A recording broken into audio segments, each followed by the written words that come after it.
Setelah MSCI kita ditambahkan lagi nih dengan adanya FTSE. Jadi kalau misalnya my friends lihat FTSE ini ada semi annual review FTSE Global Equity Index Series di mana pengumumannya itu beberapa hari yang lalu ya pada hari Jumat dan FTSE ini akan efektif pada tanggal 22 September 2025. Jadi masih ada waktu selama sebulan ke depan. Ini yang my friends harus perhatikan. Saham-saham apa aja yang masuk di sini. Untuk yang masuk ke kategori large cap index ada DSSA. Jadi buat yang kemarin kita udah kasih tahu ya mengenai DSSA ya, my friends. Memang kalau dilihat kemarin beberapa waktu lalu ada pengumuman dari MSCI bikin akhirnya DSSA-nya mengalami penurunan. Tapi my friends tonton lagi aja kemarin hari Jumat ya kita udah bilang harusnya pada hari ini kalau toh pun terjadi koreksi, koreksinya tidak sebesar sehari atau H-1 sebelumnya. Terjadi kemarin turunnya hanya sekitar hampir 2% aja dari yang belasan persen. Dengan nilai transaksi yang besar seharusnya dalam beberapa waktu ke depan saham ini bisa rebound. Ini kalau ngelihat dari berita ini harusnya bisa mendapatkan sentimen tambahan positif ya my friends. Sedangkan untuk yang dikeluarkan dari mid cap itu ada PT Bank Danamon Indonesia Tbk atau BDMN. Jadi sekali lagi yang kalau keluar pasti akan berimbasnya, sentimennya akan negatif. Terus untuk yang micro cap-nya yang jauh lebih kecil secara market kapitalisasinya, yang masuk ada KIN, MIDI, Becap, MDIA, MLBI, CNMA, Clio, dan juga ULTJ.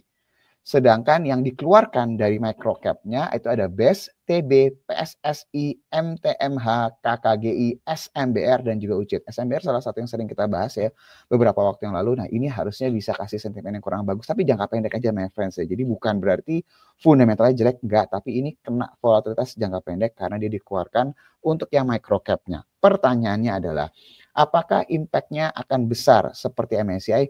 Impact-nya pasti ada, tapi tidak sebesar MSCI. Nah, ini yang my friends harus ingat nih. MSCI jauh lebih, tanda kutip, lebih besar lah ya impact-nya kalau dibandingkan dengan dari si FTSE ini. Nah, terus juga yang harus my friends ingat adalah FTSE itu punya aturan, jadi seketika dia sudah umumkan masuk, masih ada, dia akan nge-review lagi sekali lagi tuh.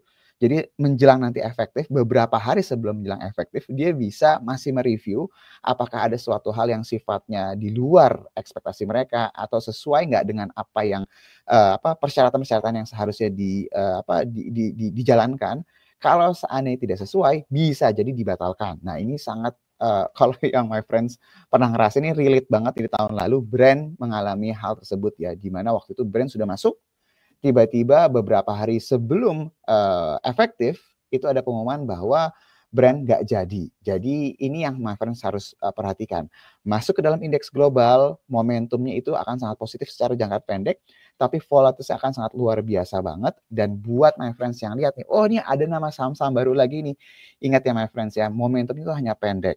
Dan ketika nanti dia efektif, kalau misalnya my friends punya sahamnya, jangan jualnya pas efektifnya, tapi beberapa hari sebelumnya. Supaya apa? Supaya nggak main tebak-tebakan tuh, nanti jual di harga sekian atau beli di harga sekian.